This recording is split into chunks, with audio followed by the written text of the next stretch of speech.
Joining me today is Police Chief Jeff Stewart, and we have the coordinator for Goldsboro Partners Against Crime, Teresa Chero. Welcome you all. Thanks for having us. Absolutely. We want to continue to share with our community what's happening with our Goldsboro Partners Against Crime, or GPAC. We're trying to keep these updates to the community coming out about every other week so they'll know what's happening. Chief, can you tell me in an overview, what is Goldsboro Partners Against Crime? It's a combination of law enforcement officers, the community, and help me out here, what's the court system. And the court systems to come together and really identify the concerns and the problems that we're having, and identify certain groups or individuals that are causing, doing these crimes. And we can't watch everybody in the city, but we can certainly focus our attention on those individuals, organizations that are committing a lot of these violent acts. And so that's what this is for repeat offenders, or people that continue to stay in the system and that continue to, to be involved in crime right here in our city over and over and over. Their names are continually brought up. Yes. Yeah, people that have been around and been reading the papers, you keep continually seeing the same names, similar type crimes, and that's what the GPAC program is designed to do. To go out there and bring these individuals in a setting and sit them down and deliver a deliberate message to them. I mean, we want to change their behavior, number one. We want them to be a successful part of our community.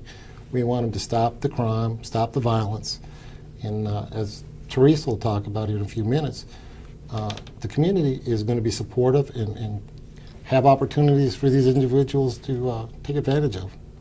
Well, Teresa, with him saying that, with Police Chief talking about the opportunities that these offenders, these individuals that are called in, they're offered a choice.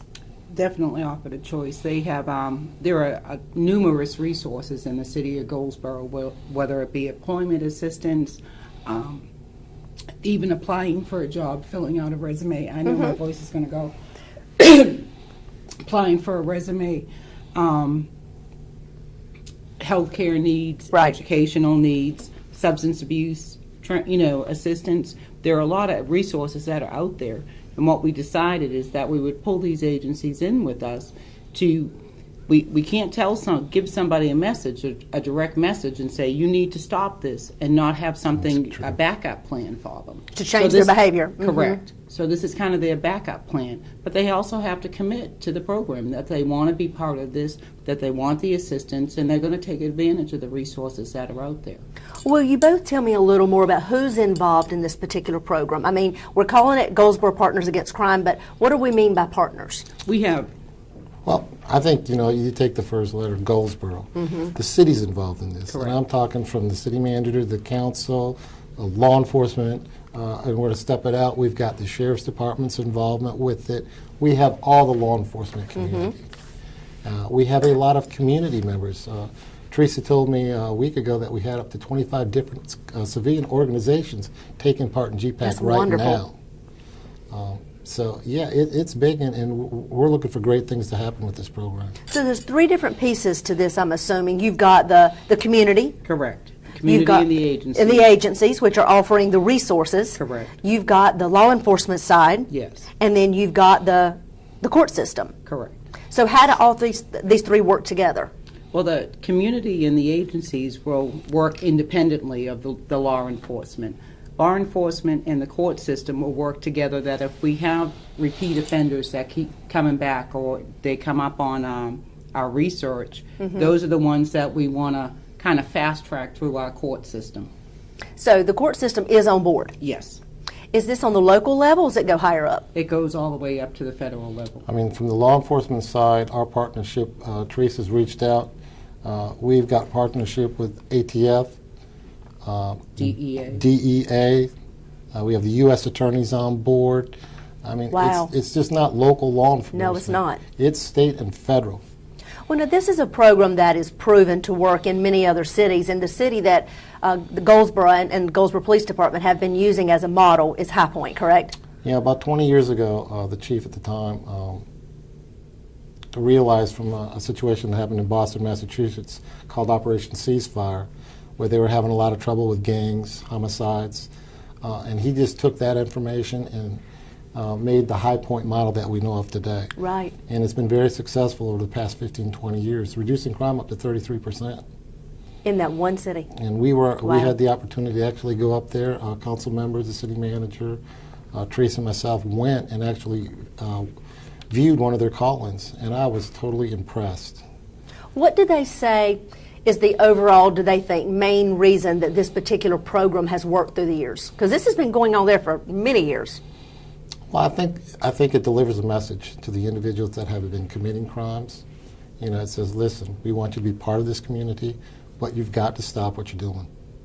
You know, and like Teresa alluded to a few minutes ago, they give them options, you know, educational assistance, you know, jobs, but they're serious about it. And to include, you know, if you decide to continue on that life of crime, you could possibly be faced with a prison sentence, not only in state prison, But federal?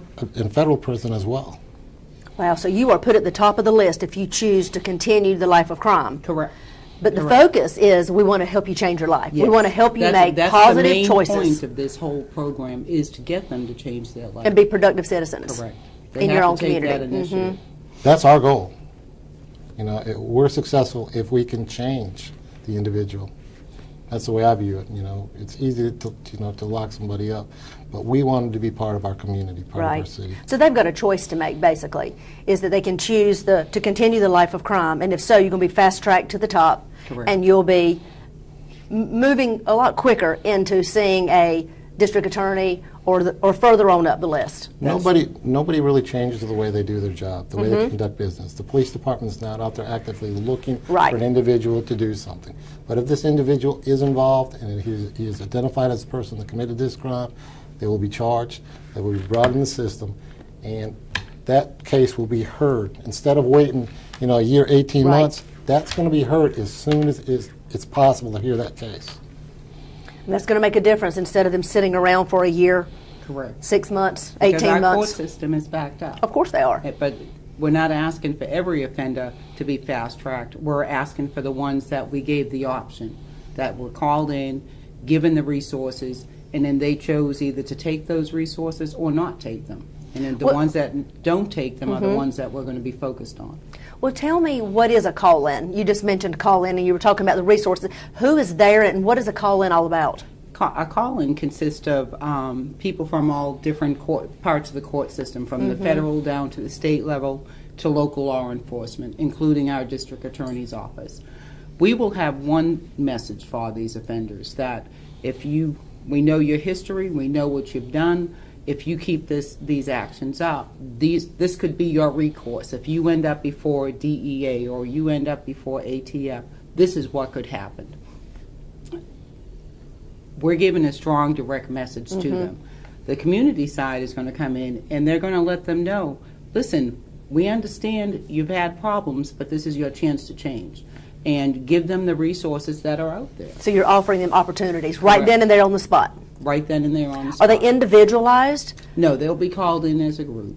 But are the resources individualized for each person? Like if one person, if their issue is they mainly need job resources and job skills, and Yes, another person yes. may be addicted to some kind of substance or Yes, drugs, so they're yes. individualized to Absolutely. help each Yes. individual person Yes. to make the best choices they can make. Absolutely. Okay. And that's all coming from agencies within our own community. Yes, it is. Wow. I didn't have to reinvent the wheel. I just Right. had to find out who was out there and what they were offering. Because we have quite a few things, We as you sure found do. out, that are We offered sure right do. here. So you've brought all this collectively together in Yes. one room Yes. to be able to stand before these offenders and say, these are your opportunities right here to change your life That's and make true. better choices That's for true. yourself and your family. I think one thing that needs to be talked about as well is once these individuals are called in, they say, well, I'm going to leave Goldsboro, Wayne County. It doesn't work that way. If they go to Lenoir County, Wilson County, anywhere in North Carolina, she will still be tracking them, so they can still be brought back. So it's not a matter of running away. No. It's about changing behaviors, Changing changing behavior. your lifestyle. That's our goal. Well, the overall goal is that very thing, and that is to change behavior. What do we want it to change for our city?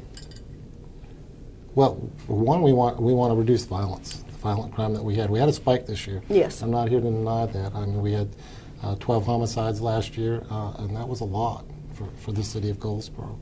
And that's why all the citizens, the city, leadership came together, and this is what the result is the GPAC model. Because we have met with, for months now, we have met with Several citizens different right here in groups. our community asking, what do you want to see the police department do? What do you want to see the city do? Correct. Well, you know, what are some of your opinions and options and messages that you want to give? And you listened. And a lot of And we people, listened, but we also, they understand too that we can't do our job without them, that we need the help of the citizens and the communities and the different agencies. So, because we're all working toward the same thing. Same goal. Exactly. Well, so it looks like we know what the message is. We know who's involved now. Where are we at this point? I know you've recently had a meeting. Can you tell me more about that meeting? That was law enforcement entities from the federal down to the state and the local level with the court system as well. And we were just discussing what each of our roles would be. It was more of a training session Right. for law enforcement, especially this is our first time doing a call-in. We've viewed one, but we haven't been on the other side of the table. And am I correct in saying there's several other cities around us, from Fayetteville to different ones, Kinston and others, that are doing something Yes. very similar to this? Absolutely. They're getting started and they're wanting to put this together as well. So some are coming to show us how they've done it. Yes. And then you all take this and mold it to what best fits Goldsboro. That's what we've Is that been correct? doing the I last want to few think months. when we came back from High Point, we would have been the 23rd or 24th city In North Carolina. to do a High Point model program in North Okay. Carolina. Wow. So the network is out there. Again, you know, if they commit a crime here and they received a call-in letter and they attended the call-in, you know, we're watching them all over the state of North Carolina. Well, we've got a brochure here that you all have created and you've got put out in the community for people to learn more about what GPAC is, or Goldsboro Partners Against Crime. Absolutely. It's also on the City of Goldsboro's website. Yes. You can click on that and you can find out additional information about GPAC and how you can be involved. If there are other people that want to be a part of this, Teresa, how do they go about that? They can download the brochure. I've actually gotten emails. I had a phone call from a mother last week that's concerned about her son. He's 20 years old. He's been in trouble. He's working part-time, but he needs a full-time job. And she had called the police department because she's saying, I know there's things out there that can help him, but I don't know where to go. So I was able to direct her into different resources that are available to him. So that is perfect. That is a perfect example how you can offer the resources, hopefully before they do get Yes. involved in a life of crime and end up in the wrong place, And it's changing not- that behavior early on. It should also be said that they don't have to wait until they get a notification or a call-in. They can come up and ask for help and At any time, And The help is there. we'll give it to him.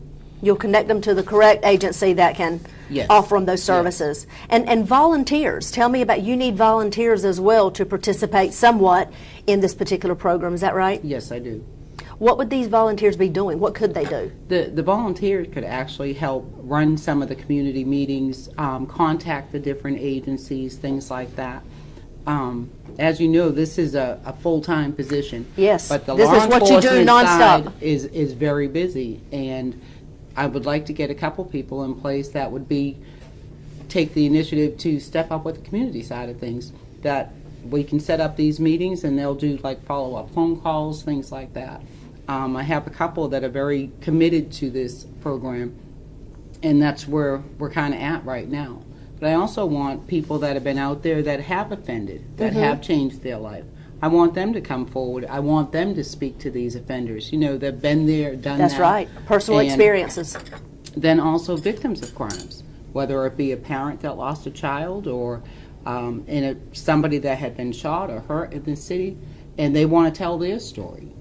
Because all of that makes a difference. Absolutely, absolutely. When you put a face with the story, It changes everything, doesn't it? Makes it about you and what has happened to you Correct. personally. Well, Teresa, what number do they call if they want to get in touch with you to find out whether it's what resources they can use for themselves or their child or their neighbor or their friend, or if they want to volunteer? What number should they call? That 919-580-4305. And that's also on the website. Perfect. And the website is goldsboronc.gov.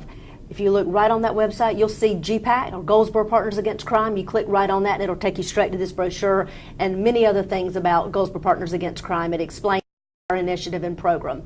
Thank you for listening today. We hope you've learned more about GPAC and what's happening right here in our community to fight crime. Thank you for being with us. Thanks for having us, Ken. Thank you. Absolutely.